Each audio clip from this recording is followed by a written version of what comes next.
കേരളം UDFിനെന്ന ആദ്യ സർവേ ഫലം. Times now JVCയുടെ പ്രവചനം വന്നു കഴിഞ്ഞു. ബംഗാൾ BJP പിടിക്കുമെന്ന പോൾ ഡയറി. കേരളമടക്കമുള്ള 4 സംസ്ഥാനങ്ങളിലെയും പുതുച്ചേരിയിലെയും ജനവിധി അറിയാൻ 4 നാൾ മാത്രം ശേഷിക്കെ എക്സിറ്റ് പോൾ ഫലങ്ങൾ. കേരളം UDFിനാണെന്നാണ് പുറത്തുവന്ന ആദ്യ സർവേ ഫലം. ടൈംസ് നൗ JVCയുടെ പ്രവചനത്തിലാണ് UDF അധികാരത്തിൽ തിരിച്ചെത്തുമെന്ന് സൂചിപ്പിക്കുന്നത്.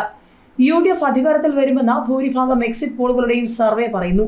കേരളം UDFിനെന്ന ടൈംസ് നൗ JVC, UDF ജയിക്കുമെന്ന് ആക്സിസ് മൈ ഇന്ത്യയുടെ പ്രവചനം, അങ്ങനെ UDFിന് പ്രതീക്ഷ നൽകുന്ന കണക്കുകൾ.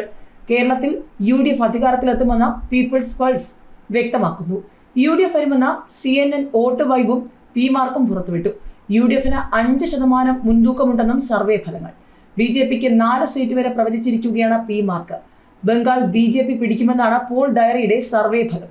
LDF 52 മുതൽ 61 സീറ്റുകൾ, UDF 72 മുതൽ 84 സീറ്റുകൾ, NDA 3 മുതൽ 4 സീറ്റുകൾ നേടുമെന്നും ടൈംസ് നൗ JVC പുറത്തുവിട്ട സർവേ ഫലങ്ങൾ പറയുന്നു.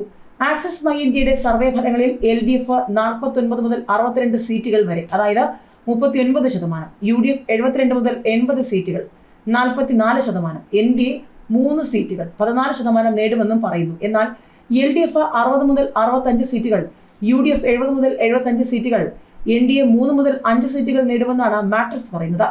LDF 58 മുതൽ 68 സീറ്റുകൾ, UDF 70 മുതൽ 80 സീറ്റുകൾ, NDA 0 മുതൽ 4 സീറ്റുകൾ നേടുമെന്നാണ് വോട്ട് വൈബിന്റെ സർവേ ഫലം വ്യക്തമാക്കുന്നത്. അതേസമയം എക്സിറ്റ് പോൾ ഫലങ്ങൾ പ്രതീക്ഷയോടെയാണ് മുന്നണികൾ നോക്കിക്കാണുന്നത്. നേരിയ ഭൂരിപക്ഷമായാലും കേരളത്തിൽ ഭരണ തുടർച്ച ഉറപ്പെന്നാണ് LDF വ്യക്തമാക്കുന്നത്.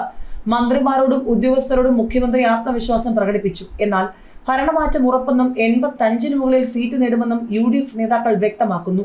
തരംഗം ഉണ്ടായെങ്കിൽ 90 കടക്കുമെന്നും UDF നേതാക്കൾ പറയുന്നു. 1 സീറ്റിലധികം നേടുമെന്ന പ്രതീക്ഷയിലാണ് BJP. 5-ലധികം ഏജൻസികളുടെ എക്സിറ്റ് പോൾ ഫലങ്ങളാണ് വന്നിട്ടുള്ളത്. അതേസമയം ബംഗാളിലെ എക്സിറ്റ് പോൾ സർവേകൾ നാളെയും മറ്റന്നാളുമായി പ്രസിദ്ധീകരിക്കാനാണ് ചില പ്രധാന ഏജൻസികളുടെ തീരുമാനം. 5 സംസ്ഥാനങ്ങളിലെ നിയമസഭാ തെരഞ്ഞെടുപ്പ് മാർച്ച് 15-നാണ് പ്രഖ്യാപിച്ചത്. കേരളത്തിലും പുതുച്ചേരിയിലും അസമിലും ഏപ്രിൽ 9-ന് ഒറ്റഘട്ടത്തിലാണ് വോട്ടെടുപ്പ് പൂർത്തിയായത്. തമിഴ്നാട്ടിൽ 23-ന് ഒറ്റഘട്ടമായി തെരഞ്ഞെടുപ്പ് നടന്നു. പശ്ചിമ ബംഗാളിൽ 23-നായിരുന്നു ആദ്യഘട്ടം. പശ്ചിമ ബംഗാളിലെ 2ാം ഘട്ടം തെരഞ്ഞെടുപ്പ് അവസാനിച്ചതോടെയാണ് എക്സിറ്റ് പോളുകൾ പ്രസിദ്ധീകരിച്ചത്. കന്നി വോട്ടർമാരും യുവാക്കളും UDFിനൊപ്പം, മുതിർന്ന പൗരന്മാർ LDFിനൊപ്പം എന്ന Axis my India exit poll. കേരളത്തിൽ ഇഞ്ചോടിഞ്ച് പോരാട്ടം നടത്തി UDF അധികാരത്തിലെത്തുമെന്ന Axis my India exit poll. പ്രമുഖ സർവേ ഏജൻസിയായ ആക്സിസ് മൈ ഇന്ത്യ പുറത്തുവിട്ട കണക്കുകൾ അനുസരിച്ച് സംസ്ഥാനത്ത് UDF വ്യക്തമായ ആധിപത്യം നേടുമെന്നാണ് സൂചന. യുവ വോട്ടർമാർക്കിടയിൽ UDF വലിയ മുന്നേറ്റമാണ് നടത്തിയിരിക്കുന്നതെന്നാണ് പ്രായപരിധി തിരിച്ചുള്ള വോട്ടിംഗ് ശതമാനം പരിശോധിക്കുമ്പോൾ സർവേ ഫലത്തിൽ വ്യക്തമാകുന്നത്.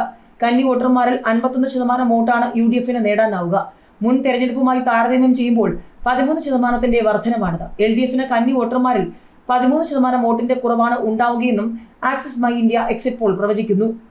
UDFിന് ഏറ്റവും കൂടുതൽ പിന്തുണ ലഭിച്ചത് 20-നും 29-നും ഇടയിൽ പ്രായമുള്ള വോട്ടർമാരിൽ നിന്നാകുമെന്നും പ്രവചനം വിശദമാക്കുന്നു. മുതിർന്ന പൗരന്മാരുടെ വിഭാഗത്തിൽ മാത്രമാണ് LDFിന് UDFിനേക്കാൾ നേരിയ മുന്നേറ്റം. യുവ വോട്ടർമാരുടെ വലിയ തോതിലുള്ള പിന്തുണയാണ് UDFിനെ ഭരണത്തിലേക്ക് അടുപ്പിക്കുന്നത്. ഭരണവിരുദ്ധ വികാരവും യുവാക്കൾക്കിടയിലെ സ്വാധീനക്കുറവും LDFിന് വോട്ട് വിഹിതത്തിൽ വലിയ കുറവുണ്ടാക്കിയതായി സർവേ വ്യക്തമാക്കുന്നു. ബംഗാളിൽ ദീദി അട്ടിമറിക്കുമോ BJP? എക്സിറ്റ് പോൾ ഫലങ്ങൾ പ്രവചിക്കുന്നത് ബംഗാളിൽ താമരക്കാലം, ഭരണം BJP പിടിക്കുമെന്നാണ് പ്രവചനം. ബംഗാളിൽ ഭരണകക്ഷിയായ തൃണമൂൽ കോൺഗ്രസിനെ അട്ടിമറിച്ച് BJP നയിക്കുന്ന NDA അധികാരം പിടിച്ചെടുക്കുമെന്ന വിവിധ ഏജൻസികളുടെ എക്സിറ്റ് പോൾ. തെരഞ്ഞെടുപ്പ് കാലത്തടക്കം ഏറെ രാഷ്ട്രീയ കോളിളങ്ങൾക്കും കോടതി നടപടികൾക്കും വേദിയായ പശ്ചിമ ബംഗാളിൽ മമതാ ബാനർജിയുടെ തുടർച്ചയായ ഭരണം അവസാനിപ്പിച്ച് NDA സഖ്യം വലിയ മുന്നേറ്റം ഉണ്ടാക്കുമെന്നാണ് സൂചനകൾ.